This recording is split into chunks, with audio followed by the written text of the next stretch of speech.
So hello everyone, again I am back. ये है माँ बाल सुंदरी के ब्लॉग का पार्ट सेकंड, जिसमें हम दर्शन करेंगे मोटे महादेव जी के। और उससे पहले हम खा लेते हैं खाना, क्योंकि हम लोग सुबह से भूखे आए हुए थे। हमने 6 बजे के टाइम पे जब हम निकले थे वहाँ से, तो अब हमने कुछ नहीं खाया था। खाना खाने के बाद हम लोग उस रास्ते पर निकल पड़े थे जहाँ पर मोटे महादेव जी का मंदिर पड़ता है। सभी का व्रत था, तो इसलिए हम अपना खाना घर से लेकर के आए थे। बाहर का कुछ नहीं खाने वाले थे हम लोग। और मेरे पापा का और मेरे छोटे वाले भाई का व्रत नहीं था, बिकॉज मेरी हालत ऐसी नहीं थी। मेरी तबीयत बहुत ज़्यादा ख़राब हो रही थी, जिसकी वजह से मैंने फास्टिंग भी नहीं की। एंड मेरी बड़ी वाली बहन और छोटी वाली बहन और मम्मी का तीनों का व्रत था, पूरे व्रत थे। हमने रास्ते में आते हुए प्रसाद ले लिया था, जो मोटे महादेव जी के मंदिर में चढ़ाना था हमें।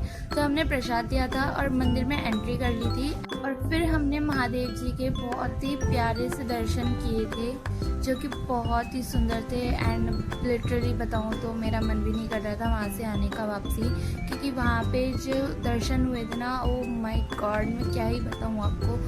थोड़ी बहुत झलक इस कैमरे में रिकॉर्ड हुई है, तो आप लोग देख ही सकते हो। माय गॉड, कितने प्यारे लग रहे हैं। फिर हमने बाबा के दर्शन करने के बाद में हनुमान जी के दर्शन किए, फिर सभी देवी देवताओं के दर्शन किए थे। फिर महादेव जी के दर्शन करने के बाद में हम आ गए थे खोखरे वाली माता के मंदिर। एंड यही वो जगह है जहाँ पे मैं गायब हो गई थी, जहाँ पे मैं खो गई थी, क्योंकि उस टाइम पे बहुत ज्यादा भीड़ थी, जिसकी वजह से मैं गायब ही हो गई थी। और इनका फेस देखो भाई, इनसे तो कम ही वजन है इस बैग में जितना ये करके दिखा रहे हैं। तो ये मंदिर है खोखरे वाली माता का मंदिर, और यहाँ पे विराजमान है माता शीतला। इसी वजह से ये इस मंदिर को शीतला माता के मंदिर के नाम से भी जाना जाता है। कहते हैं जिसके बच्चे नहीं होते वो एक बार यहाँ पर आकर के माता के दर्शन कर ले, माता का प्रसाद चढ़ा जाए, तो कुछ टाइम बाद जो है ना उन्हें गुड न्यूज मिल जाती है। तो हम हमारी देवी थी ये कुल देवी, तो हम इनके दर्शन करने आए थे। वैसे यहाँ पे कोई मूर्ति नहीं है माता की, कोई प्रतिमा नहीं है, लेकिन ये जो है ना पिंडी रूप में यहाँ पे विराजमान है। देन माता के दर्शन करने के बाद में हमने काली माता के दर्शन किए, उसके बाद में हमने भोले बाबा के दर्शन किए अगेन,